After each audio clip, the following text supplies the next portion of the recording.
Melania Trump, it's so nice to see you today. Welcome to Some Future Day.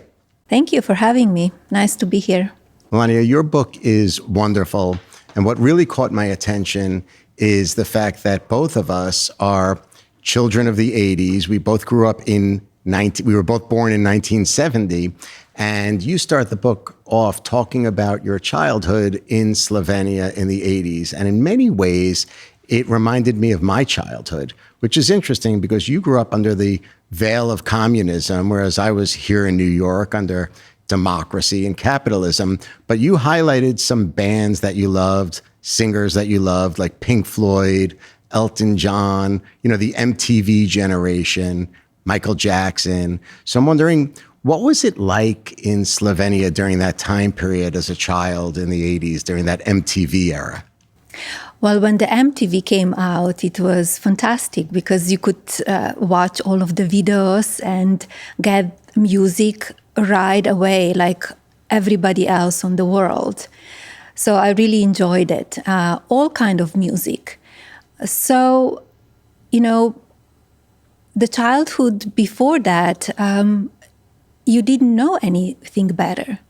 So whatever was available for you, and especially when my parents brought it home, that's what we had. And it was a very exciting time when the MTV and the videos came out. So Pink Floyd, you actually are a Pink Floyd fan currently still? I am Pink Floyd fan, yes, and many other bands as well. I still have a LP home from Pink Floyd and also the record player. I love that. That's amazing, actually. I love that. So what's it like, though? You're in Slovenia. It's, communist society. Can you sense as a young child anything with regards to communism? Was it just so commonplace that you didn't know the difference? Or was there anything within the community, neighbors, or, you hear stories about people watching and reporting. Was there anything like that?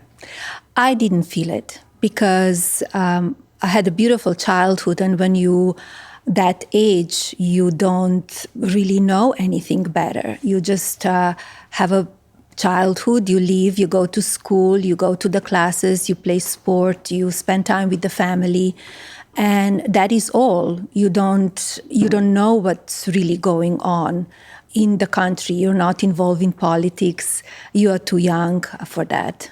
But did you hear stories like that? Like, is that just a movie thing where neighbors are watching neighbors and families I heard that later. Yeah. In life from my parents, but when I was much younger, no, I did not. I wonder what kind of an impact growing up under the veil of communism has on a child, right? Like, for example, if Baron was growing up in communist Slovenia, do you think he would be the same as he is today?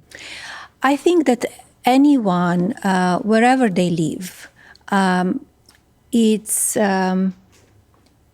you take away because that's your life. And of course, I'm sure, he will be different because his life will be different. It will be a different way of growing up than the way he does now. So it's the influence of the community, influence of the family, and teachers around you. So, of course, yes, I think it's very important in what culture, which community you're growing up.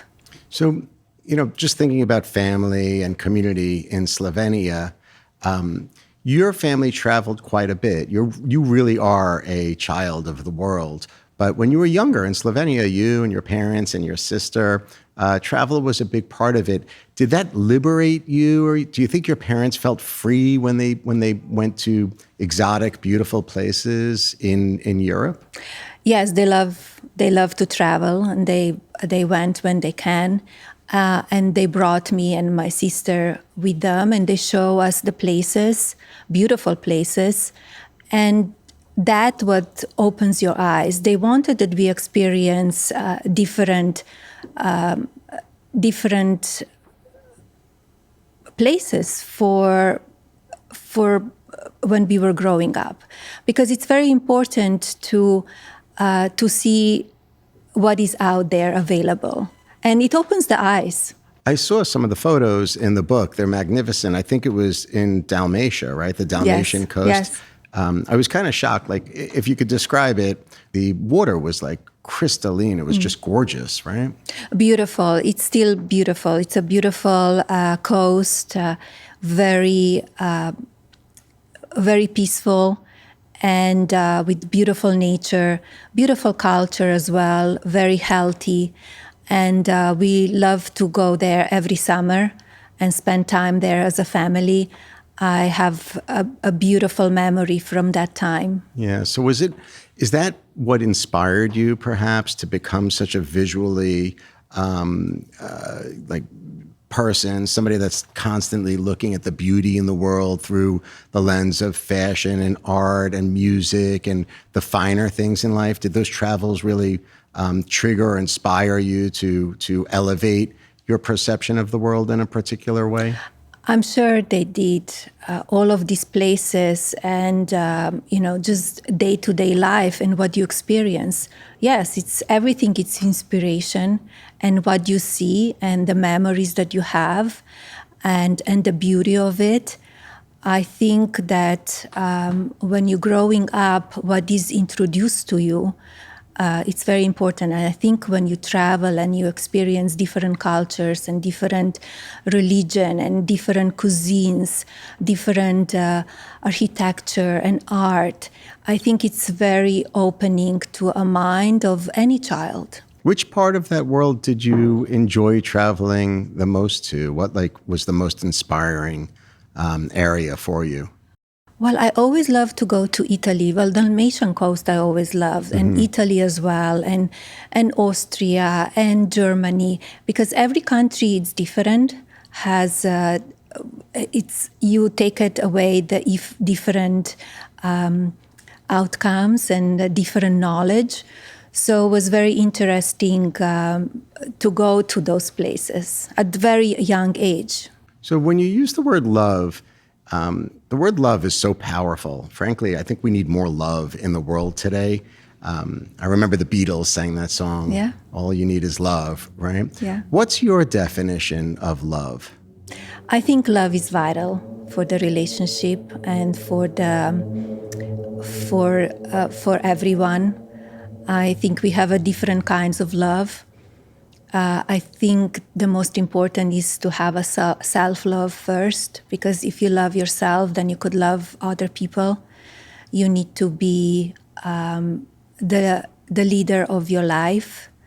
You need to connect with other people and respect them. With that, you're showing them love as well. But I think the love is the one and only thing really that you need in the beginning. Has it provided you with a foundation to walk through your life? Is love one of the key pillars that holds up Melania Trump? Yes, it is. And you could say the love of my family, and also love of myself, love of art, love of fashion, love of community, love of giving. It's in many places. Love is the vital and essential. So, the author Ayn Rand often talks about being selfish, but in a way that is positive, actually. It's strong. And when people hear you say that you want to love yourself first, I wonder if that's, if you're saying that in a way that's similar to Ayn Rand, like you take care of yourself first. I don't think that's selfish. I think it's you need to know yourself. Yeah. You need to have a self-love, self-care. So you need to know yourself. You need to be healed. You need to have a peace inside you. You need to know who you are, as well as what you want in life, what you like, what you don't like. And it's always great if you could communicate that as well. So the concept is start with loving yourself, and then you can move that love across family, Correct. your spouse, friends, and then having love for different elements of the beauty of the world, art Correct. and fashion and beyond. Yes. Architecture and so on. That's nice. That's a fantastic concept. Yeah. What was your love like with regards to your parents? Was it like, is that where you learned love first? Is that the strongest tie to the concept of love that you have? Well, the first, when you're born, the first who are showing you love, they, of course, it's parents, mother and father, and my sister. So I experienced that first, yes. And we always had love in my family. Still now, I think for me, my family is always first. And my priority is always family. And now that I have my own child, since the day he was born, he was my priority. And love is very important in every relationship. Your mom, played such a big role in your life. In the book, it was really evident. And something that really caught my attention in the book is your mom had a significant role in fashion. She was essentially a fashion designer, but she also had a very chic, beautiful personal look too. Did your mom inspire you to enter the fashion industry? Is that where that came from? Yeah, she inspired me. She worked in the company, and she designed and constructed the dresses and coats and whole collections for young children. So that's how I started. When I was 6 years old, was my first runway show. And wow. She inspired me. And later on, we were together designing the outfits for me. And she also saw it for me from the beginning till the end, till the last piece, it comes to life. Was really exciting. And I will never forget those afternoons, days, and nights that we were creating. From the idea coming to life was very exciting. Some of her outfits are in the book also, right? There's, I think, a photo of you, or more than one photo when you were young in the show, but more. Did she design all of your outfits? Did she design your sister Inez's outfits too? Yeah, most of them, yes. So what was it like aesthetically? Do you remember like the kids in Slovenia? Did everybody have pretty much like the same type of wardrobe, a lot of parody, and then the two of you came out and you were like really standing up on your own? Like, yeah, we were always, I liked the way she put time to it, and she dressed us beautifully. So even later in life, it was interesting if I had, new coat or new jacket. Everybody were asking me where did I got it, and she made it for me. So she was very nice. Creative, very talented, and she enjoyed it too. So she moved you towards the fashion industry. Yes, it was did. Really her doing. That's pretty cool because she introduced me to it. That's pretty amazing because it really changed your whole trajectory of life. Right? Yes. People don't realize that a lot of people aren't aware of the fact that you gave a magnificent speech at the United States Naturalization Ceremony just this past December, on December 15th. Mm-hmm. And in that speech, it reminds me of something we're talking about now. Your words were, "Throughout our lives, we cross thresholds. And although obstacles often stand in the way of our goals, we persevere as we understand that conquering them will provide great access to personal development, fulfillment, and eventually self-actualization." How do you find the courage to take these risks, to believe in yourself, to pursue your dreams? You went from Slovenia and then decided one day that you're going to leave your family, leave your loved ones, leave this world that you had of, let's say, security and safety and comfort, and go out into the world of fashion. Right? I think these words that you shared in our nation's capital in December really speak to inspiration and motivation. How do you find the strength to pursue your dreams? I think you need to have a drive and self-motivation. I think you need to be curious what is out there and know in one way what is out there and what possibilities are. So that's why I went to Milan and Paris, and I was encouraged, actually. I explained in the book the story, how I started and how I went then to Milan and Paris. And I was encouraged by my sister and my family. So that's how I started. And it was incredible. Now that I turn back, I feel like, wow, it's really at that young age that you go and you're just curious and you see what the possibilities are. You were super young. What were you 16 when you went to Milan? I started 16. No, not yet. I was 16 when I started modeling in Slovenia. Mm-hmm. And after I went to Italy for Cinecittà when I was 20, and then 22 when I went to Milan. So, of course, there were some models, they were much younger, but they had parents with them. Mm. And when I arrived to Milan, I was all alone, and I had agency, and you on your own 2 feet and taking care of yourself. And in the world of all of the strangers, you need to be very cautious. You need to be smart and also trust in yourself and listening your intuition. What was the fashion scene like in Milan during those days? When you talk about being cautious, it was pretty wild back in the day. It was, yes. What were you exposed to? What did you see back then in Milan specifically? Yeah, it was very different. It was, nobody looked after you. You had the agent, but you were on your own. Mm. And was very different that fashion industry that it's nowadays. Yeah. It's, some models, they could be swayed away and into partying and into drugs and could become a very dangerous world. So you saw that? You were exposed I saw that, yes, of course. And you walked away from it all? I knew that kind of world doesn't bring any positive outcome. It damages your mind. It's not good for your career. I went into that modeling career as a professional, mm-hmm. and I want to stay that way.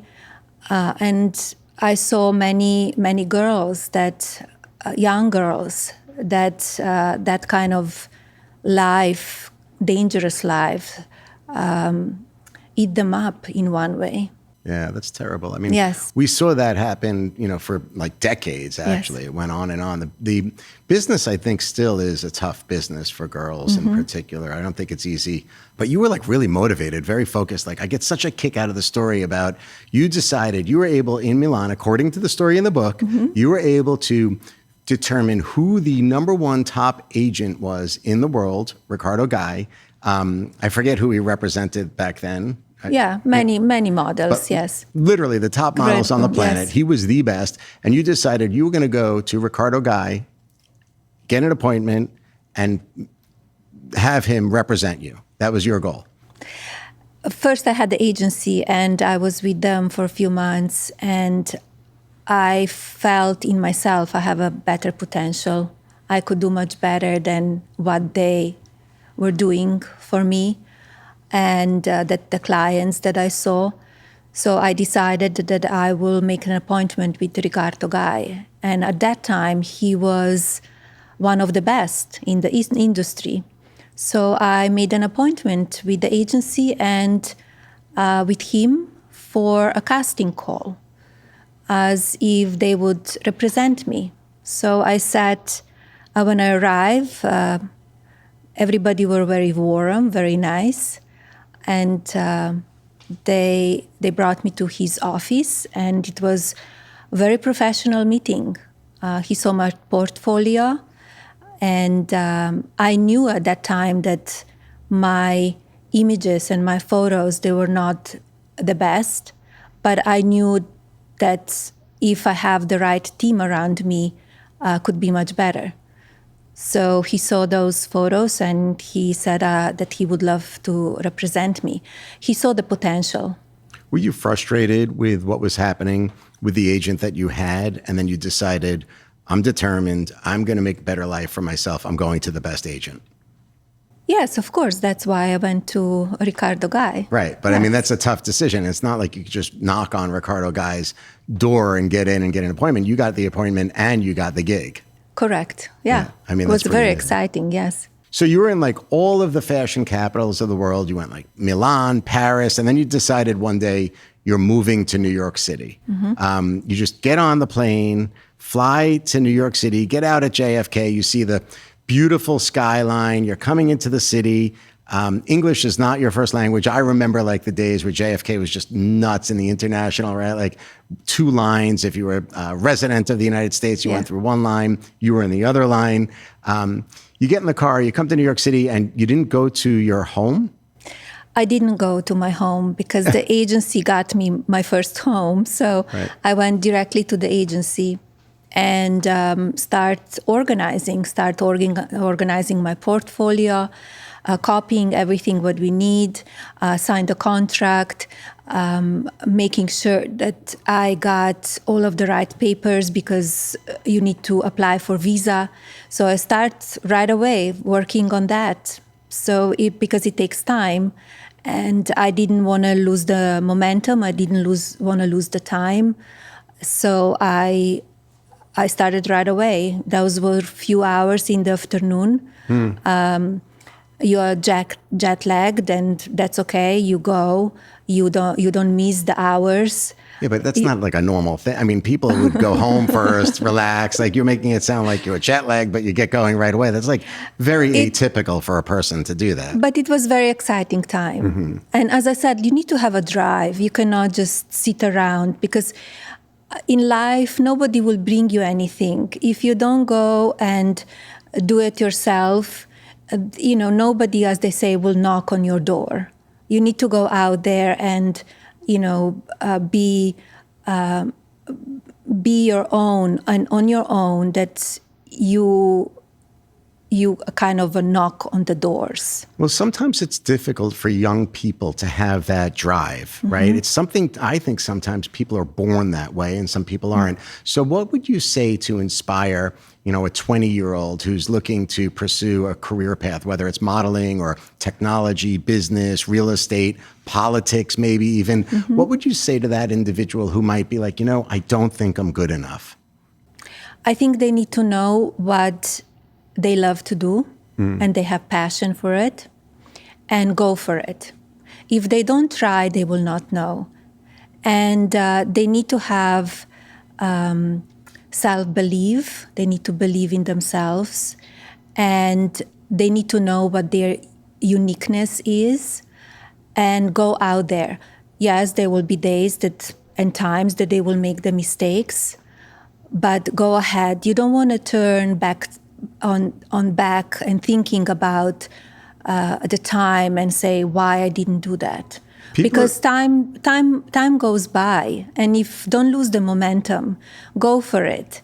And sometimes on the mistakes you learn. Time goes by for sure, way too fast. I feel you on that. But it's like as if people are afraid to fail, right? Like that 20-year-old with a little doubt in her mind might not do what she wants to do, or may not be able to realize her goal, which could be, could end up ultimately being the CEO of, an amazing company like American Express, because they're fearful. Did you ever have a situation where maybe you failed in, let's say, New York City, some kind of an experience in the modeling career in New York City, and you had to get back up, just start pursuing it again and not let the failing part scare you? Yes, because modeling world is very competitive. It's a cutthroat business. Yeah.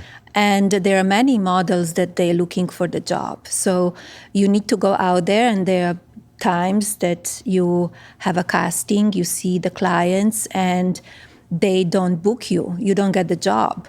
So you try again. You cannot take it too personally. So it's more failures. It's more rejection in modeling than anything, right? Correct. In modeling world, yes, there are big rejections, and you cannot take it personally.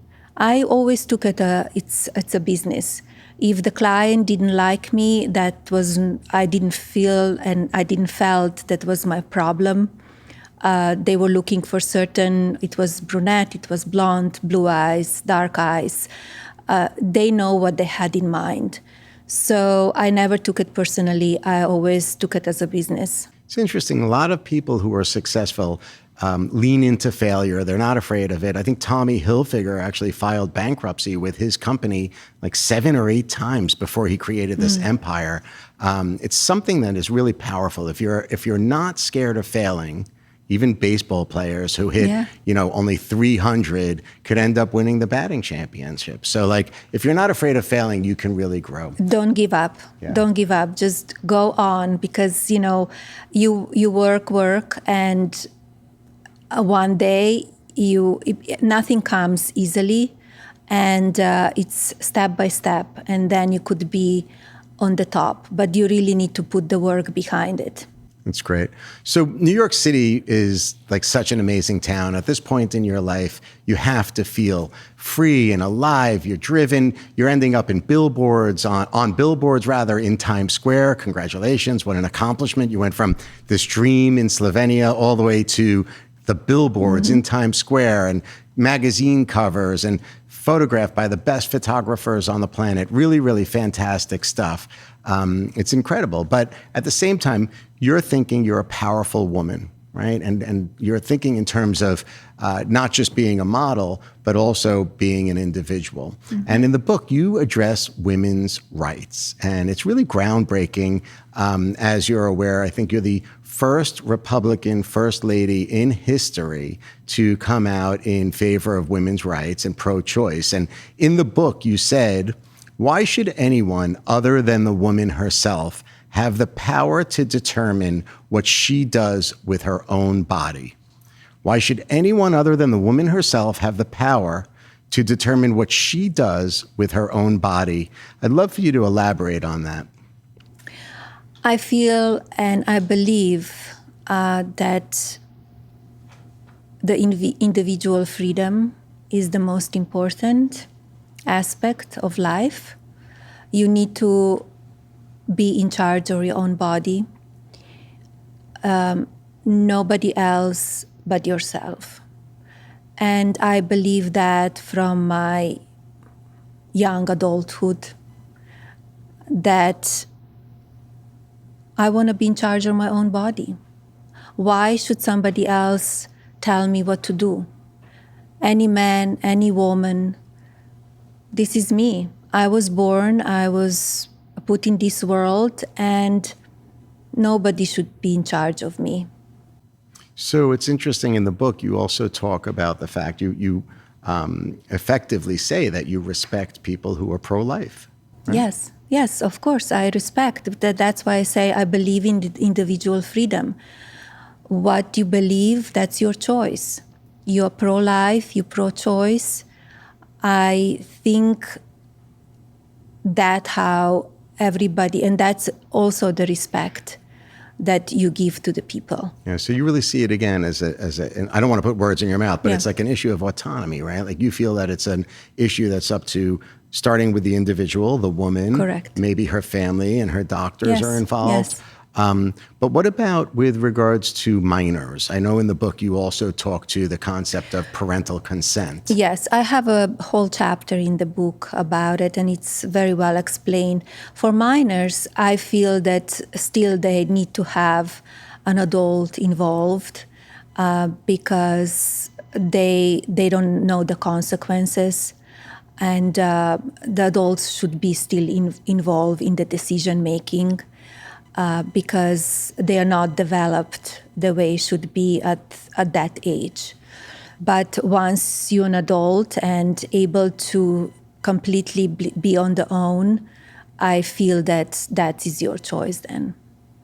So, Melania, the renowned feminist Gloria Steinem said something that really caught my attention as it relates to this moment in time, really a historic moment in time for you.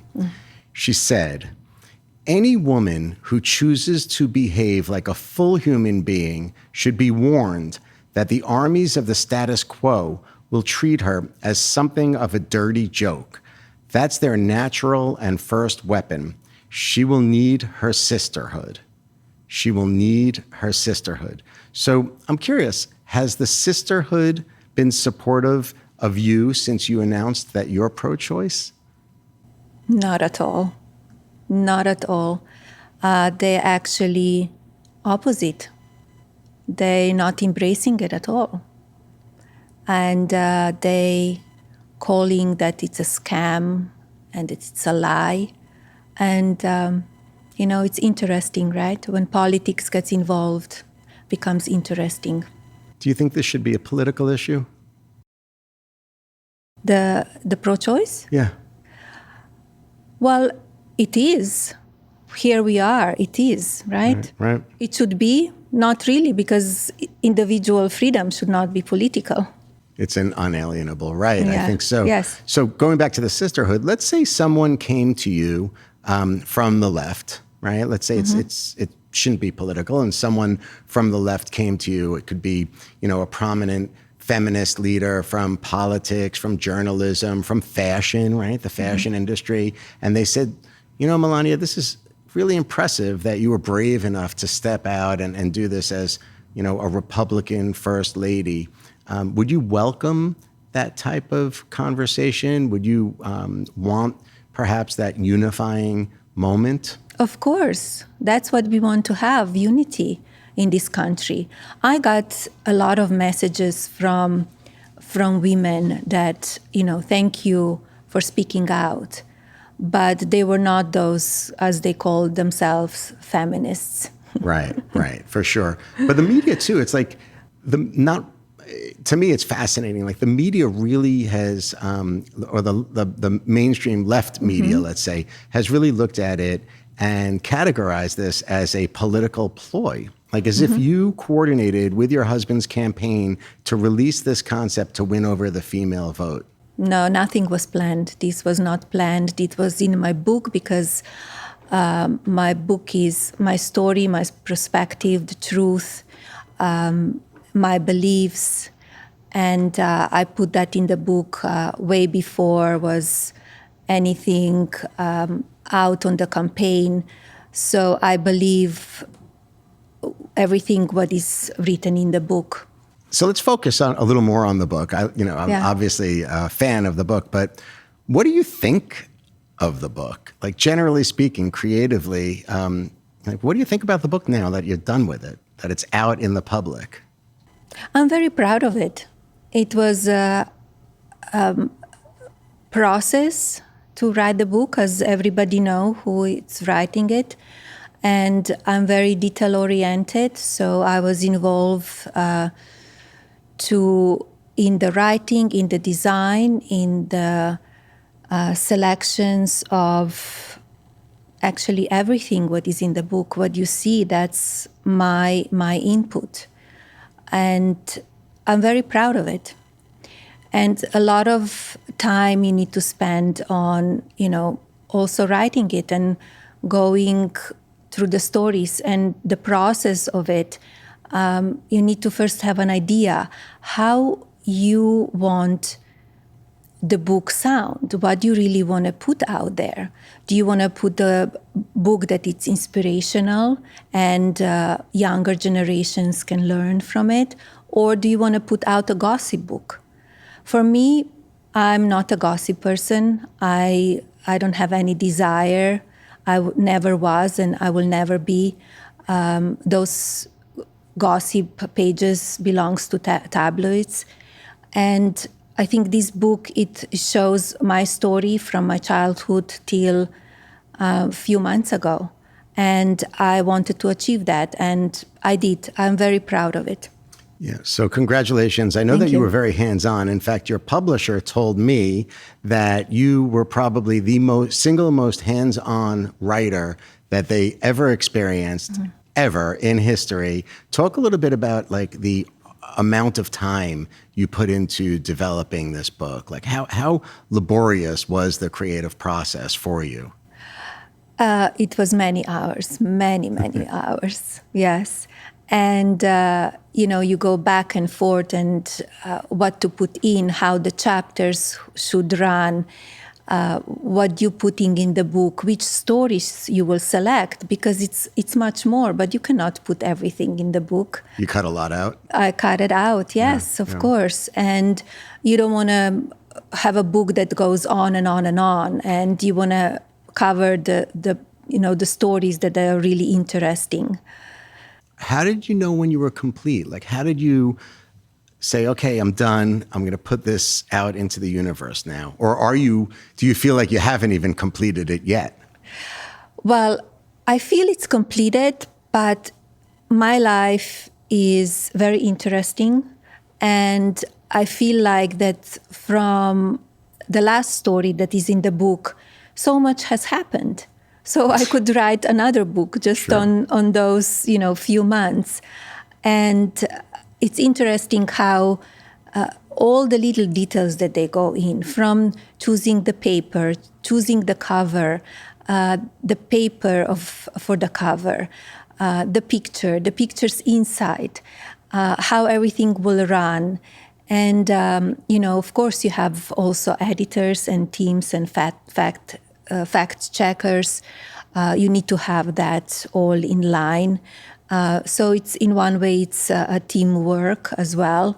But on the end, it's my book. My name is on it, and I want to be proud of it. What it's here on the market. So it's interesting because in a way you gave birth to two books, right? Yes. Because you have the collector's edition and the trade edition. So I'm thinking about it when you mentioned you were feeling the paper stock to Yes. see like that's what level of detail you had. But then the collector's edition, people haven't really seen it yet. They're not talking about it as much, but that was a whole other undertaking. And it's also equally unique, right? The exterior has like almost like a leather type of feel to it. This page stock is totally different. Describe that book a little bit. Like what's the difference? Like why should I get the collector's edition? Well, collector's edition, it's really special. It's very special. Yes, it is. It's a beautiful book. It's a bigger format, and once you have a bigger format, also when you have a bigger pictures, it's nicer to see. It's something when you open the book, the pictures comes to life, and they are closer to you. They're bigger, and there are also more pictures inside. And I added as well my photos through my eyes. So from the time in the White House. So they're very interesting photos that I think people would love to see. And the paper of that book, it's really selected by me, and the feel it's beautiful and collector's book, because maybe one day there will be more books from me. So when you talk about editing through your eyes, are the photos in the collector's edition the same as the photos in the trade edition? There are more photos. Some are the same, and there are much more. So there are photos. Many more. So I don't understand. So you're the photographer in the collector's edition? I'm photographer on the collector's edition through my eyes. That's Yes. pretty cool. So like, Yes. give an example. Like, give one like sneak peek as to like, give me one idea. As to, Sneak peek. like, For example, Creatively. nobody can see what I saw from outside of from the White House, from my room, Oh, or wow. from my private office. That's pretty cool. Yeah. So I took it with my own iPhone, and those pictures are inside. I love that. That's really cool. And also from my travels when I travel around the world. Yeah, it's interesting. Like your whole career, you've done things your way, and not just in creating this book uniquely, but even the campaign around it. You shot this incredible video campaign to support the book. No other First Lady has ever done anything like that. Frankly, I don't think any other First Lady thought about it. What inspired you to create this campaign with several videos talking to just little nuggets throughout the book? I want to introduce to the audience what is in the book. So that's why I think now we live in a social, digital world. A lot of people, they are glued to their iPhones, to iPads, to computers. So I want to reach them. And also the way I created, I want to be artistic. It's artistically done, as well as I like to be unique. I like to be different. I think the unique, it's very rare to find nowadays. And something you want to be inspiration for other people to think outside of the box. I don't like to repeat stuff. I don't like to, to follow the people. I prefer to lead than to follow. So the value is there commercially, though. Like somebody said to me that the ad campaign that you created surrounding the book was so unique that it captured organically eyeballs that would be valued, throughout the media, on television, in print, globally, that it could be valued at over $200 million today. Wow, and my question to you is, if you had gone in a predictable way, less artistic, middle of the road, maybe not hitting on some controversial topics to get people's attention, do you think you would have had that value of like a $200 million campaign? Probably not, because it will be nothing really special, right? Nothing new.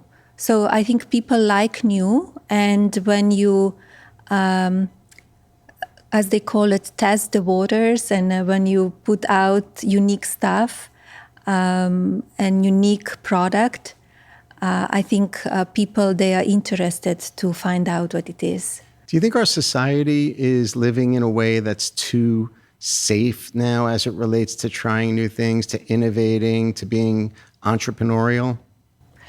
I think there's still people there out there that they have a vision, they're visionaries, and I admire that they step out and do it their own way. So they're not repeating it.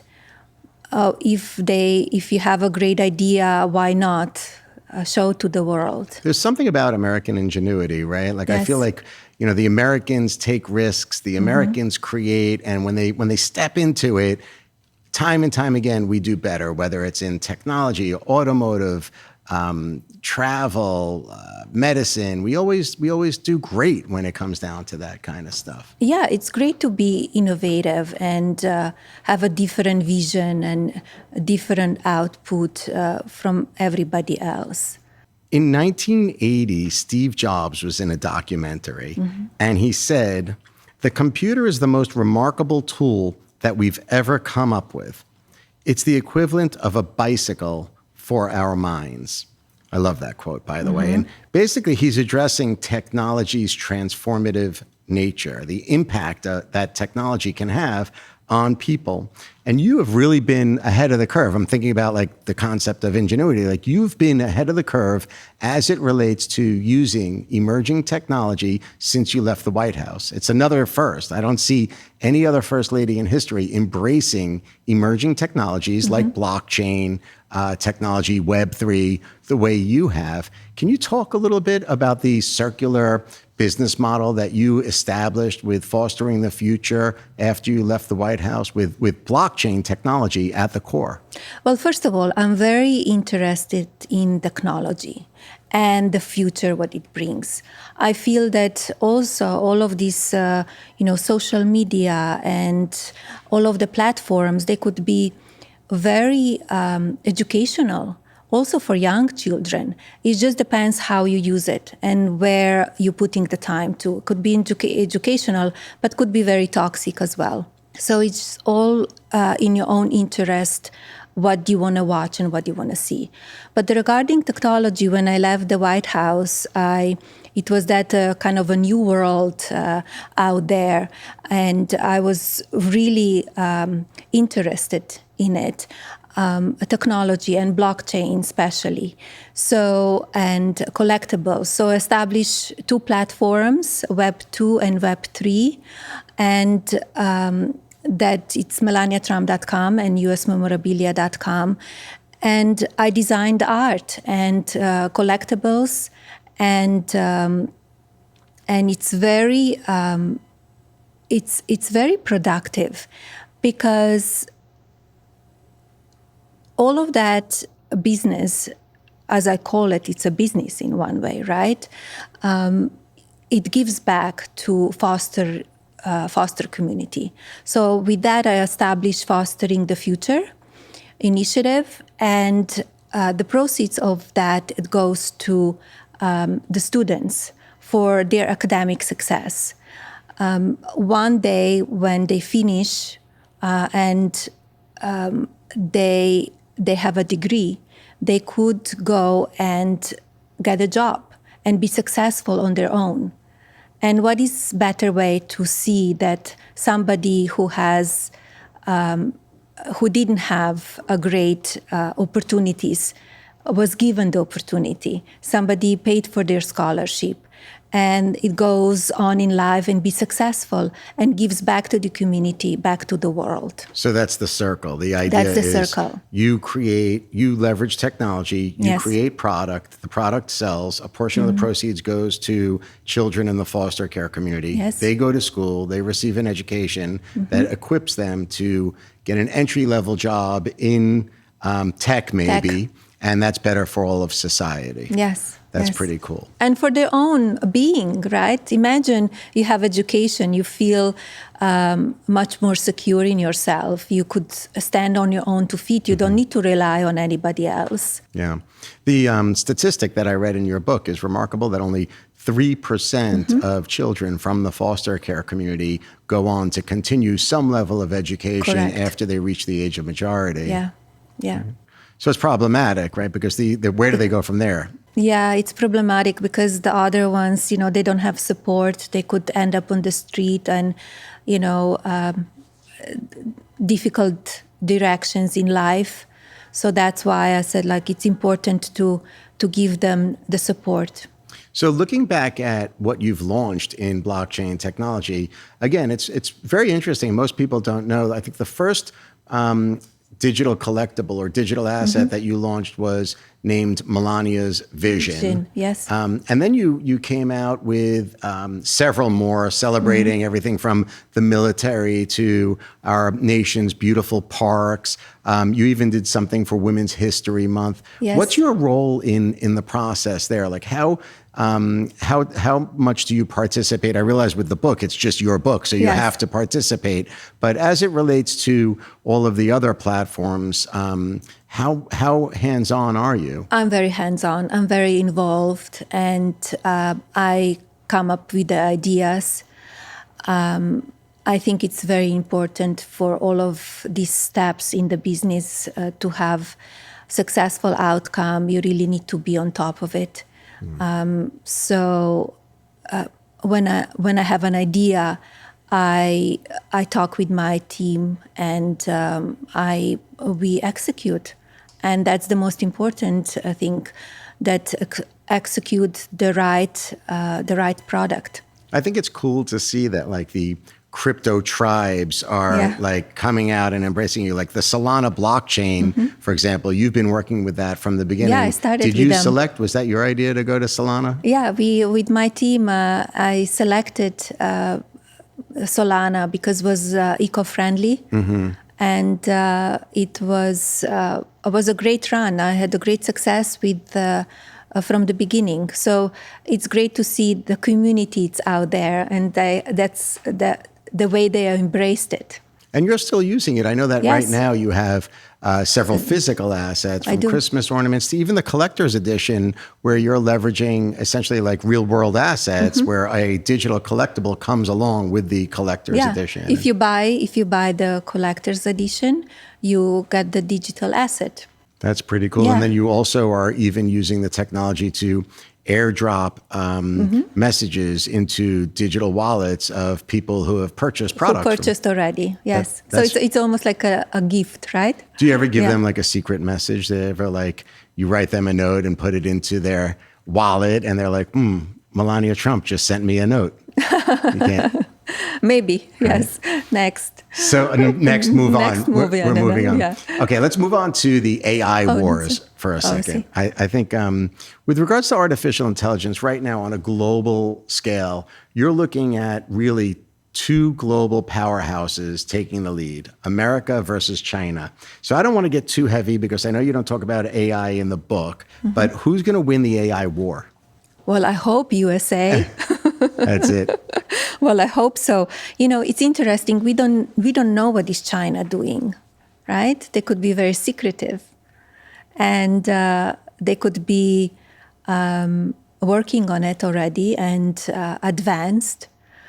We need to be careful, and I know we have very smart people here in the United States. As I did with social media, and I still do, AI could be very positive, but very dangerous too. If we go positive regarding the medicine and what it's able to do, and helping a human to get more knowledge, it's great. But it could be very dangerous too, because they could take your voice and do something dangerous with it, and they could take your pictures, your image, and they will never figure it out that it's a AI. So would you support, though, generally speaking, like you mentioned, with the advent of technology, the medical community could really advance. Yes. So would you fall on the fence of accelerate and drive growth with regards to artificial intelligence, or would you fall on the opposite side of decelerate and go slow? I would say go ahead. Go fast. Go fast, go ahead. But maybe we need to look for some restrictions regarding taking advantage of negative and toxic AI. The deep fakes and this kind of stuff. Of course, yeah. Well, it's kind of interesting when you look at the United States and how US-based entities train large language models, they're putting in their perspective, right? And then Zuckerberg is creating more of an open opportunity where it's a wider perspective. It's not just that of a company like OpenAI. China has the specific point of view of the world from the Chinese lens, right? That's happening. Yeah. So I think ultimately it's important for America to win this AI war. Of course. Because we need to have a more inclusive type of messaging with regards to AI. Yeah, we need to win for sure. Yeah. And you had beautiful words as it relates to inclusivity in the book too. You said, our difference create a more fascinating, creative, and innovative world. How so? The diversity, yes. Different we are, we could learn from each other. And we need to accept individuals the way we are, respect each other. We have a different perspectives, but it's very important that we learn from each other. Because when we have a debate and free speech, we could achieve a lot. And unity is very important too, because we always learn from each other. And for the future of this country and the world, we should listen to each other and communicate and have vision and establish those kind of communities that when they get together, they have a positive and outcome. Yeah, I know that you've been very supportive of several communities since you've left the White House. I know that you recently spoke out in favor of the Jewish community surrounding Rosh Hashanah and all the anti-Semitism that's happening. And you've raised a tremendous amount of money for the LGBTQIA plus community. It's really admirable what you've done, and most people don't realize it. I think it's very important, as I said, to take the people the way they are.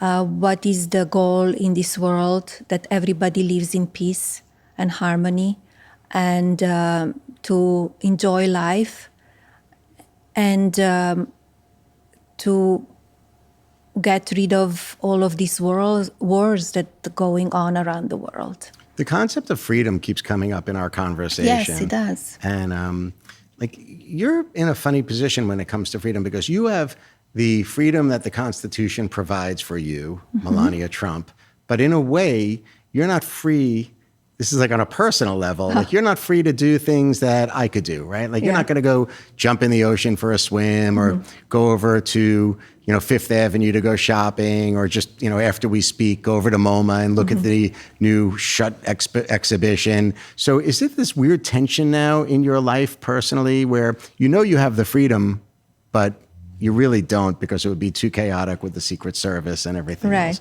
What's that like? It comes with the job. It comes with the position, and you get used to it.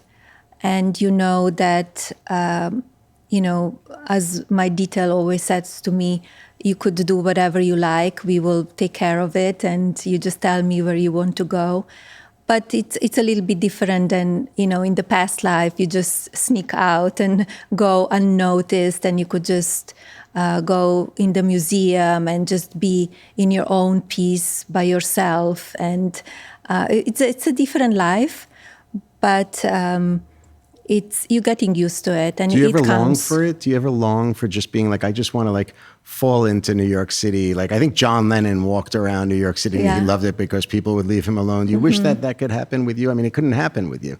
No, it cannot happen anymore. Do you ever long for it though? Do you want that?